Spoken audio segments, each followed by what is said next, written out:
Hello everyone. In this session, we will discuss about the resource type namespace.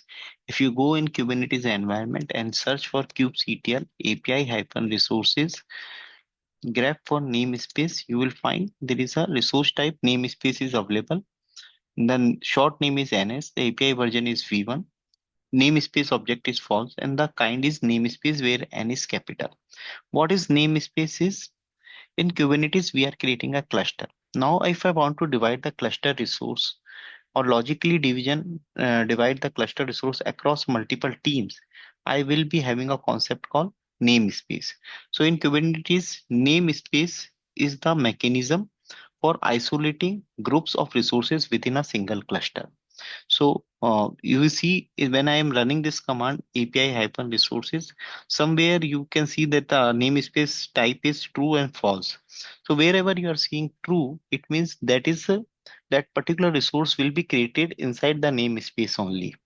Wherever you see the false, it is a cluster resource. It will not be created inside the namespace.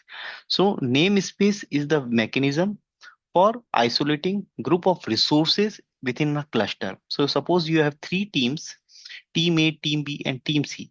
They all want to create the container in the same cluster only. Though using the namespace concept, we can divide their pool. Okay, so that is what exactly namespace is doing it. Name of the resource which we are going to create it must be unique within a namespace. Across namespace, you can provide the same name. Some resources which are uh, not namespace bounded, they where you can see the false, it means they are not the namespace resources. They will be creating across cluster. You can run the command kubectl API resources namespace equal to true to see the which resources are namespace based resources. Okay, API hyphen. mm, Okay, so it will show you which resources are namespace type resources. Namespace are intended for use in the environment where many users or multiple teams are working it out.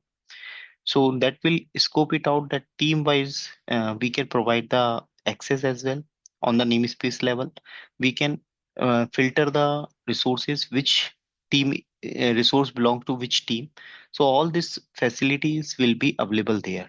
Namespace cannot be nested. It means one namespace cannot hold another namespace. That is not possible. Avoid creating the namespace with the cube hyphen command. That is exactly you should not do it. Okay. I can show you the command kubectl get ns. You can also use it. That will list it out. What are the default namespaces there? So you can see cube hyphen system is there. Cube public is there. So whichever is starting with the cube, they are Kubernetes default namespaces, which is Kubernetes has created for the setting up your environment. There is a default namespace is there. If I am creating any resource and I don't mention the namespace, the resource will be created inside the default namespace. Okay. How I can create the namespace? Simple thing. You can run the command kubectl create namespace and give the namespace name labs. That will also create the namespace kubectl get namespace. If I do it, it will show me, or either I can write the YAML file as well. In the YAML file, you will be mentioning these things which I have shown you here, hmm, where you will be mentioning API version, metadata, and this thing. So I'll just show you NS YAML file name. You can give anything. I'll just say API version, okay, space v1, then uh, kind. What kind of resource we are creating? Namespace. I told you N is capital there. Metadata, name of the namespace. Like I want to create dev. So if I create this YAML file, what I need to do it, I need to use kubectl command to create the namespace. How will you do it? Kubectl command will be providing the option to create the resource. So you can use the command create and then hyphen f name of the YAML file. What exactly this command will do it? This command will read this YAML, provide this, submit this YAML file to your API server. API server will validate this YAML file and see whether the resource is already there or not. If it is not there, it will go and create it. See. So both the way you can do it. I will be providing the lab details for both the things. how to create the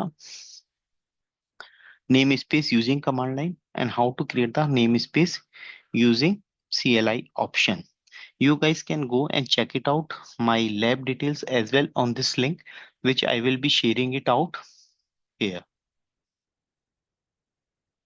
Okay, this is my lab link where you can go and check it out how to create the namespace. So here both the options are available: create the namespace using CLI and create the namespace uh, using YAML file.